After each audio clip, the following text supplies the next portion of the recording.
Hello, everybody, and welcome back to Max's Perspective podcast. Hope you're doing well.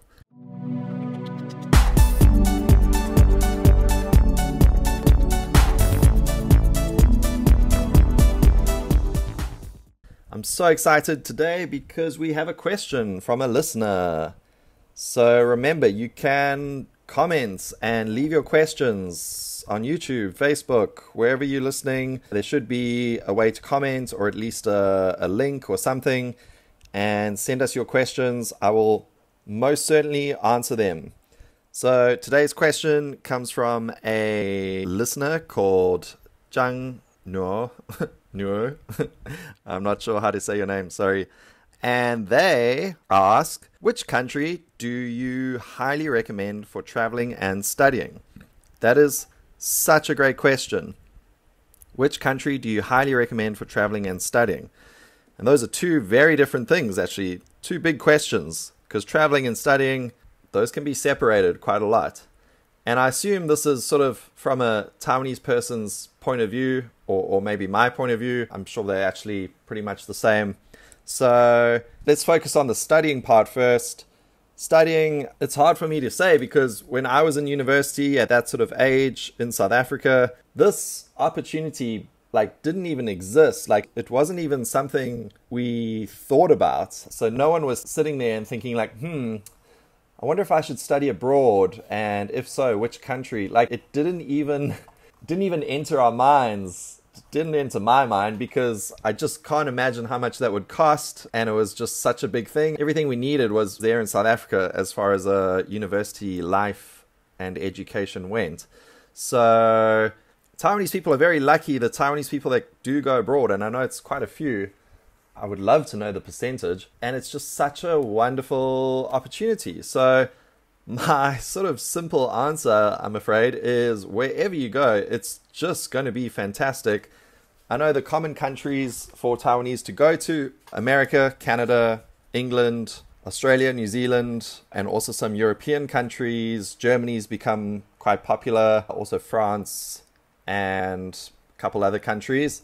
And even some Asian countries like maybe Singapore or Japan. So all of those sound great to me. I think all of those would be fun. And the level of education, all of those are going to be a great education experience. You're not going to get a much better education in one than the other. Those are all good countries with good education systems, good universities.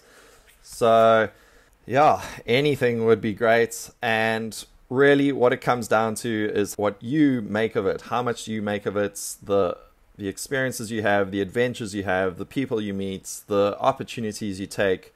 That's what is important, because if you go study abroad, 10 years later, are you going to look back on it and think that was okay? Or are you going to never forget it and think that was such a magical time in my life? Oh my goodness, I can't believe I did that. It was so great. And I'm sure it'll be the second one. You'll just think back and love it, because once you're abroad, you're just going to have this incredible life that is so different from your current one. And even if it's just for a year, that will be such a nice time. So yeah, I think anywhere is good. And I guess you could also think of other situations like maybe the weather. So if I was going to study abroad for 4 years, I might not choose Canada, for example, because that's just going to be cold a lot. Maybe for 1 year, it would be fine. It would be an interesting climate and environment, the snow and everything. That would be fun. But for 4 years, maybe for me personally, that would be a bit much. So I might choose somewhere a bit warmer.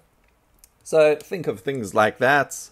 I guess language is another one. And you also might feel, the people, the culture, depends how comfortable you are with the language and things like that. So there's a few things to think about, but yeah, from education point of view, it's going to be great. From a experience point of view, anywhere will be wonderful. As for travel, where do I highly recommend to travel? Again, wow, difficult question, because right now I would travel anywhere. I think we all would. But yeah, there's so many differences. Again, you could go to a sort of very developed country and just have such a great time. There'll be museums, there will be old historical streets and things like that. There'll be nightlife, there'll be entertainments, you'll meet people, it'll be easy to travel, and that is all wonderful. On the other hand, you could go to a less developed country. Like, I absolutely love going to the Southeast Asian countries because it's not so developed and it's a little bit harder. Like, it's a little bit tougher to get around and make it work. But the rewards are just so much nicer. Like, you end up enjoying something that no one else has really, not many people have done that before or enjoyed that before.